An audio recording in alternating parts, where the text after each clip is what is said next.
ආයිබෝන් දුවේ පුතේ ඔන්න 8 ශ්‍රේණියේ ඔයාලට පාඩමක් තියෙනවා සංඛ්‍යා රේඛාව හා කාඩිසිය තලය කියන පාඩම සංඛ්‍යා රේඛාව හා කාඩිසිය තියෙන තලය කියන පාඩමේ ඒකේ මම කලින් වීඩියෝ එකේ කරා අපි සංඛ්‍යා රේඛාවේ දශම සංඛ්‍යා නිරූපණය හා භාග සංඛ්‍යා නිරූපණය කරන එක කතා කරා ඊට පස්සේ අපිට ඉගෙන ගන්න තියෙන පුතේ මේ සංඛ්‍යා රේඛාවේ අපිට විජීය පදයක් අඩංගු අසමානතා සංඛ්‍යාවක් සංඛ්‍යා රේඛාවක් මත ලකුණු කරන්න.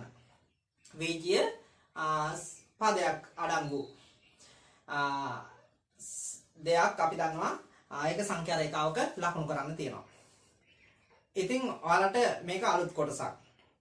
මේක අලුත් කොටසක් මම පැහැදිලිව හිමීට කියලා දෙන්නම්. එතකොට ඔයාලට මේක තේරුම් ගන්න පුළුවන් වෙයි. ඉතින් පුතේ මෙන්න මේ කොටස ඉගෙන ගන්න කලින් ඔයාලා කලින් වීඩියෝ එක බලන්න ඕන. එතකොට තමයි මේක තවත් පැහැදිලි වෙන්නේ. right පුතේ මම මෙන්න මේකෙදි ලියාගෙන නැහැ. නමුත් අපිට මේක කොටස් දෙආකාරයකින් හොයන්න තියෙනවා. අපිට තියෙන විජීය පදයක් අඩංගු අසමානතා සංඛ්‍යා රේඛාවක නිරූපණය කරන්න එකක් තමයි පුතේ ඔයාලට කියනවා. ඔයාලගේ පෙළපොත බැලුවහම ඔයාලට කියනවා පූර්ණ සංඛ්‍යාත්මක විසඳුම්. නැත්නම් ඒකට කියනවා නිකිලමේ විසඳුම් ලියන්න කියන එක. සංඛ්‍යා රේඛාව මත. නැත්නම් කියනවා විසඳුම් කුලකේ ලියන්න කියන එක. ඒ කියන්නේ විසඳුම් සියල්ලම ලියන්න ඕන. අද ඒකේ පැහැදිලිව වෙනස්කම ඔයා දැනගනිවි මේ ටික ඉගෙන ගත්තට පස්සේ. හරි. මම මුලින්ම ඔයාලට කියලා දෙන්න හදන්නේ මෙන්න මේ විජීය සංඛ්‍යාවක අපි අසමානතාවයක් දක්වන සංඛ්‍යා රේඛාවක ඒකේ පූර්ණ සංඛ්‍යාත්මක විසඳුම් ටික නැත්තම් නිකිලමය විසඳුම් ගැන තමයි පළවෙනියටම කතා කරන්න හදන්නේ. ඊට පස්සේ අපි යමු විසඳුම් කුලකයේ හොයන විදිහ. right මේක ලකුණු කරන විදිහ පැහැදිලිව ඔයාලට තේරෙවි. right පොතේ මම මුලින්ම මෙන්න මේ විජීය කියන්නේ අපි දන්නවා ඉංග්‍රීසි වල සිම්පල් අක්ෂර පායතන් මේ බලන්න x අගය මේ අපි දන්නවා අසමානතා ලකුණ අපි ඉස්සරින් ඉගෙන ගන්නවානේ අසමානතා ලකුණ අපි දන්නවා මේක අසමානතා ලකුණ කියලා කියනවා. right එතකොට x විශාලයි එකට වඩා කියන එක තමයි මේකෙන් කියවෙන්නේ.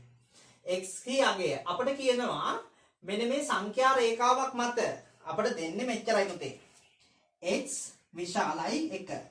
x විශාලයි 1. ඇයි කට ඇරිච්ච පැත්ත තමයි විශාල. එකට වඩා විශාල අගයන් තිබිය යුතුයි. එහෙනම් x විශාලයි 1 සංඛ්‍යා රේඛාවක් මත නිරූපණය කරන්නලු. හැබැයි ඒකේ පූර්ණ සංඛ්‍යාත්මක විසඳුම් ටික විතරයි. x විශාලයි 1 පූර්ණ සංඛ්‍යාත්මක විසඳුම් සංඛ්‍යා රේඛාවක් මත ලකුණු කරන්න කියලා කිව්වොත් ඔයා මොකද කරන්නේ? ඔයා මුලින්ම දැනගන්න සංඛ්‍යා රේඛාව අදින්න ඉස්සරින් ඔයා තේරුම් ගන්න ඕන පුතේ මේ එකට වඩා x විශාලයි නම් x ට තියෙන එකට වඩා විශාල පූර්ණ සංඛ්‍යාත්මක විසඳුම් ටික ඔයා දැනගන්න ඕන. මොනවද? එකට වඩා විශාල පූර්ණ සංඛ්‍යා තියෙන්නේ. අපි දන්නවා 2 3 4 5 ඔන්න ඔය ටිකනේ. දිගටම යනවා නේද? යන ආදි වශයෙන් 3ක් තියලා අපි ඉවර කරනවා. right. එහෙනම් x ට ගන්න පුළුවන් අගයන් මේ ටික තමයි. 2 3 4 5 යන ආදි වශයෙන් දිගටම ගන්න පුළුවන්. මොකද එකට වඩා විශාල අගයන් ගන්න කියලා තියෙන්නේ. එහෙනම් අපි දන්නවා එකට වඩා x විශාලයි. එහෙනම් පූර්ණ සංඛ්‍යාත්මක විසඳුම් සංඛ්‍යා රේඛාවක් මත ලකුණු කරන්නයි ගියොත් අපි ඒක ලකුණු කරන විදිහ දැනගන්න ඕන. පුතේ ඒක ලකුණු කරන්නේ දැන් x විශාලයි 1. right මම ඔන්න සංඛ්‍යා රේඛාවක් අඳිනවා. සංඛ්‍යා රේඛාව අඳිද්දී අනිවාර්යයෙන්ම පරතර සමානව ඇඳිය යුතුයි. පරතර සමානව ඇඳිය යුතුයි මේ සංඛ්‍යා අතර. right එහෙනම් මම එක ගාව ඇඟිල්ල ගෙනියනවා. හැබැයි එක ලකුණු කරනවද? x වෙනුවට එක ලකුණු කරන්න බෑ. ඇයි ඒ? එකට වඩා විශාල ඒවා. එහෙනම් මුලින්ම ලකුණු කරගත්ත යුත්තේ කීයද? 2. එතනදී පුතේ චූටි බෝලයක් ඇඳලා අපි ඒක පාට කරනවා. පූර්ණ සංඛ්‍යාව පමණයි දැන් අපි දන්නවා x ට ගන්න පුළුවන් විසඳුම් 2 3 4 5 පූර්ණ සංඛ්‍යාත්මක විසඳුම් නැත්නම් නිකිලමේ විසඳුම්. එහෙනම් 3 ගාවත් පාට කරනවා 4 ගාවත් පාට කරනවා නම් ආට තවත් පරතරකින් 5 ඇඳලා 5ත් පාට කරන්න පුළුවන්. ඉතින් මේ විදිහට යනකොට කවුරුණක් දන්නවා දැන් එහෙනම් මෙන්න මේක තමයි x ට ගන්න පුළුවන් පූර්ණ සංඛ්‍යාත්මක විසඳුම් කියන එක. එහෙනම් ආට පැහැදිලි තිතක් ඇඳලා නැත්නම් චූටි බෝලයකින් අපි පාට කරලා ඒක හංගවනවා. ඊට පස්සේ අපිට කියනවා x කුඩායි 7 මෙන්න මේ අසමානතාවය තෘප්ත කරන අගයන් සංඛ්‍යා රේඛාවක් මත පූර්ණ සංඛ්‍යාත්මක අගයන් සංඛ්‍යා රේඛාවක් මත ලකුණු කරන්න කියලා පුතේ. right. එතකොට මම ඉස්සරින් වගේ මොකද කරන්නේ? මේ බලන්න x කුඩයිනේ. මේ තුඩ පැත්ත තියෙන මේ කට ඇල් 7 විශාලයි. එහෙනම් x ගේ අගයන් හිතනවා පුතේ. x ගේ අගයන් අපි දන්නවා එහෙනම් x ට ගන්න පුළුවන් අගයන් 7ට වඩා අඩු අගයන්. එහෙනම් අපි දන්නවා x ට ගන්න පුළුවන් අගයන් මොනවද වෙන්නේ? 6 5 4 3 2 ඔය විදියට ගොඩක් ගන්න පුළුවන්. right. ඉතින් එහෙනම් මම මොකද කරන්නේ? දැන් x ගේ අපි දැන් මෙතන 7ට ගිහිල්ලා 7 ලකුණු කරනවද? නැහැ. 7 ලකුණු කරන්නේ නැහැ. 7ට වඩා අඩුයි x. 7 ලකුණු කරොත් වැරදි. එහෙනම් පූර්ණ සංඛ්‍යාත්මක විසඳුම් නැහුවේ. එහෙනම් මම 6 ඉඳන් මොකද කරන්නේ? 6 5 4 3 2 මම මේක ගොඩක් ඇඳගෙන තියෙනවා. 1 බිංදුව. ඉතින් ඍණ එකක් ගන්න පුළුවන්ද? පුළුවන්. ඇයි? අපි දන්නවා 7ට වඩා අඩු වගයන් දිගටම පාට කරගෙන යනවා කියලා. ඔක ඔයා බැලුවාම තේරෙනවා. හරි. ඊට පස්සේ පුතේ වෙනස්ම දෙයක් ඉගෙන ගන්න තියෙනවා. ඊට පස්සේ ඔයාලට වෙනස්ම දෙයක් ඉගෙන ගන්න තියෙනවා. හොඳට බලන්න මෙතනදී අසමානතා ලකුණට සමාන ලකුණකුත් දාලා තියෙනවා. මෙන්න මේකෙදි කියන්නේ x කුඩයි සමානයි බිඳුව. මේ මොකද්ද මේ? x කුඩයි සමානයි බිඳුව. x කුඩයි සමානයි බිඳුව. x වලගේ අනිවාර්යයෙන්ම බිඳුවට වඩා කුඩාගයන් වෙන්නත් පුළුවන්, බිඳුවට සමාන වෙන්නත් පුළුවන් කියන එක තමයි මෙතනදී. මෙතන x බිඳුවට සමාන වෙන්නත් පුළුවන් පුතේ. මෙතනදී අදහස් කරන්නේ ඒක. ඒ වගේම x ගේ බිඳුවට වඩා කුඩා විය යුතුයි. හරි. ඒක තෘප්ත කරන ටික පූර්ණ සංඛ්‍යාත්මක විසඳුම් මේකේ ලකුණු කරන්නයි කිව්වොත්. නිකල මේ විසඳුම් ලකුණු කරන්නයි කිව්වොත් ඔයා දන්නවා පුතේ මොකද්ද? බිඳුව ගාවට යනවා. මේ වෙලාවේ බිඳුව අතාරිනවද? නෑ. බිඳුවට සමාන වෙනවා. එහෙනම් බිඳුව පාට කරනවා. බිඳුව ගාව මෙතන පාට කරනවා. ඊට පස්සේ x ගේ බිඳුවට වඩා අඩුයි. අඩු නම් අපි දන්නවා සංඛ්‍යා රේඛාවේ මේ බිඳුවේ ඉඳන් අපි දන්නවා අඩු නම් වම් අත පැත්තට යන්න ඕනේ නේ. right. එහෙනම් අපි දන්නවා මෙන්න මේ අගයන් පූර්ණ සංඛ්‍යාත්මක විසඳුම් අහපු නිසා මම මේ අගයන් x ගේ අගයන් අඩු නිසා මේ ටිකට පාට කරගෙන එනවා. right. ඔයාලා දැන් පැහැදිලි එහෙනම් පූර්ණ සංඛ්‍යාත්මක විසඳුම් කුලකයක් ඔයාලා සංඛ්‍යා රේඛාවක් මත මෙන්න මේ බීජීය පදයක් අඩංගු අසමානතාවයක් සංඛ්‍යා රේඛාවක් මත නිරූපණය කරන්නයි කිව්වොත් ඔයාලට පැහැදිලි මෙන්න මේක කරන්නේ කොහොමද කියන එක. එහෙනම් මුලින් හිතන්න ඕන නේද පුතේ? මේක මුලින් හිතන්න ඕන.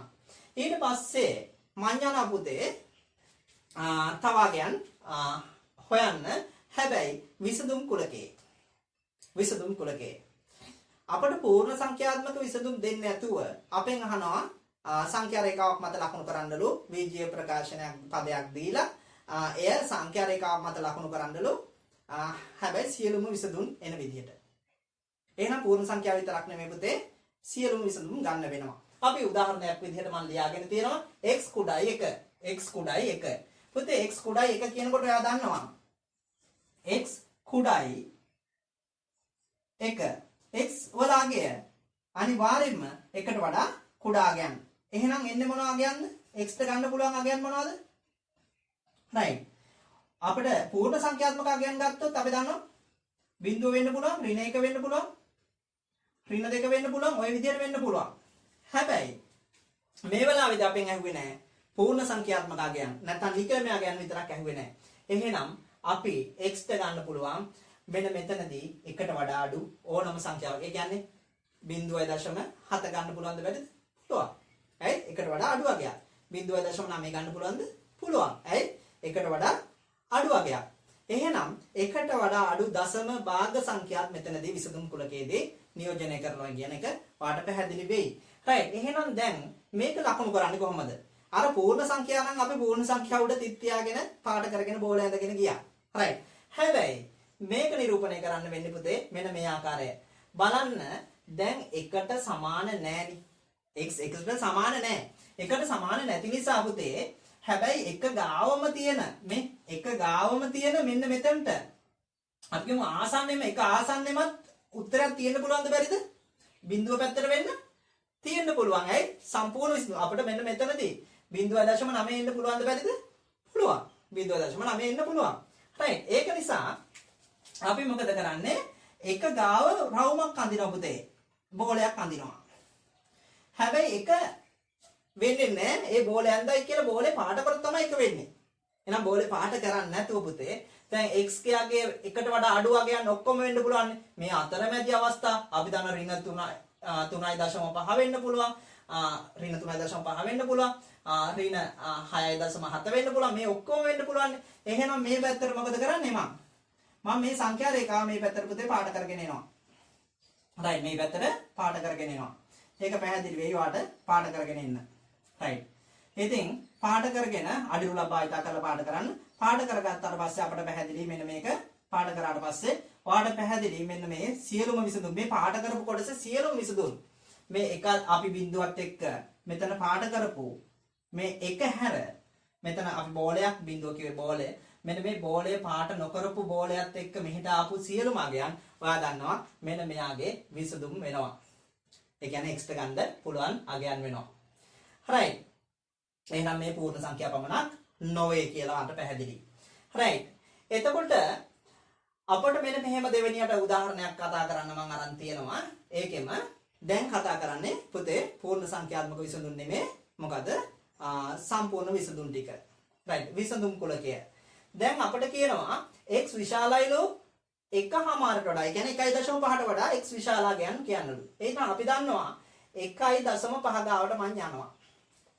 x කයාගේ විශාලයිලු. ඒ කියන්නේ අපිට 2 3 මේ පැත්තට යන්නේ. හැබැයි පූර්ණ සංඛ්‍යා ගත්තොත් බලන්න 1/5 ගාව මම බෝලය අඳිනවා. හරියටම 1යි 2යි අතර. හරි මැද තෝරගෙන. ඊට පස්සේ x කයාගේ ඊට වඩා විශාලයිනේ. එහෙනම් අපිට 1.5ට වඩා 5 වෙන්නේ නැහැ. 1.5 වෙන්නේ නැහැ. right. හැබැයි 1.6 වෙන්න පුළුවන්ද? පුළුවන්. 3.2 වෙන්න පුළුවන්ද? පුළුවන්. ඒක නිසා 2 වෙන්න පුළුවන්ද? පුළුවන්. ඒක නිසා පුතේ x ගාගේ ඊට වැඩි අගයන් නිසා මම මොකද කරන්නේ? මෙන්න මේක පාට කරගෙන යනවා මෙහෙම. right. දිගටම ඉර පාට කරගෙන යනවා. පාට පැහැදිලි. එතකොට එහෙම පාට කරගෙන යනකොට හම්බෙන සියලුම අගයන් අපි ගන්න පුළුවන් පුතේ. සියලුම අගයන් ගන්න පුළුවන්. ඉතින් තවත් ඒ ආකාරයෙන්ම අපිට විසඳුම් කුලකයක් ඇහුවොත් සම්පූර්ණ විසඳුම් කුලකයක් ඇහුවොත් x විශාලයි සමානයි 14 වන අවස්ථාවන් ටිකක් විශාලගයක් අරන් තියෙනවා මෙතනදී. x විශාලයි සමානයි 14 වන අවස්ථාව. මෙතනදී පුතේ ඔයා අදහස දන්නවා දැන් x ගේ අගය 14ට සමාන වෙන්නත් පුළුවන්. x ගේ අගය 14ට වඩා විශාල වෙන්නත් පුළුවන්. 14ට වඩා. එහෙනම් මෙන්න මෙතනදී හොඳට බලන්න මෙන්න මේ අඳින බෝලයට මොකද කරන්න කියලා. 14ට සමාන නිසා 14 ගාව අඳින බෝලය මොකද කරන්නේ පුතේ? මං හිස්ව තියන්නේ නැහැ. මේ ඉස්සරින් නම් සමාන x එකමාරට සමාන නැහැනේ. right. ඒක නිසා පාට කරේ නැහැ. මේ වෙලාවේ 14ට සමාන බව පෙන්වන්න මොකද කරන්නේ? මෙතන අඳින රවුම නැත්තම් මේ බෝලය අපි පාට කරනවා. පාට කරලා ඉවර වෙලා ඊට පස්සේ බලනවා කොයි පැත්තටද මේ කියන්නේ? x විශාලයි 14ට වඩා. 14ට වඩා විශාල අංකයි අපට ඕනේ. එහෙනම් අපි දන්නවා 15 16 මේ පැත්තට තමයි යන්නේ. right. එහෙනම් 14.1 වෙන්න පුළුවන්. එහෙනම් ඔයාලට පුළුවන් ඒ ඉර මේ පැත්තට පාට කරගෙන යන x කියාගේ ඒ පැත්තට පාට කරගෙන යන්න. ඔයාලට ලස්සනට පාට කරන්න පුළුවන්. අඩි රූල් භාවිතා කරන්න මේවට. පැන්සල භාවිතා කරන්න. right. එතකොට ඔයාලට මෙන්න මේක පාට කරාට පස්සේ ඔයාලට මේ විදිහට රේඛා ටික දිස් වෙන්න පුළුවන්. ඉතින් පුතේ මං හිතන්නේ ඔයාලා දැන් ඉගෙන ගත්තා මොකද්ද? මෙන්න මේ මාතෘකාවට අදාළ කොටස. ඒ කියන්නේ විජ්ජීය පදයක අඩංගු අසමානතා සංඛ්‍යා රේඛාවක් මත නිරූපණය කියන කොටස ඉගෙන ගත්තා.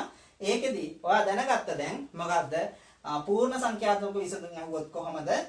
නැත්නම් විසඳුම් කුලකය අහුවොත් කොහොමද අපි ඒක සංඛ්‍යාත්මකව නැත්නම් සංඛ්‍යා රේඛාවක් මත ලකුණු කරන්නේ කොහොමද කියන එක අද පැහැදිලිව ඉගෙන ගත්තා. ඉතින් මේක මේ බලන ගමන් ඔයාලා මොකද කරන්න ඕනේ? පොතක් අරන් කරලා ඉක්මනට මේක පුරුදු වෙන්න.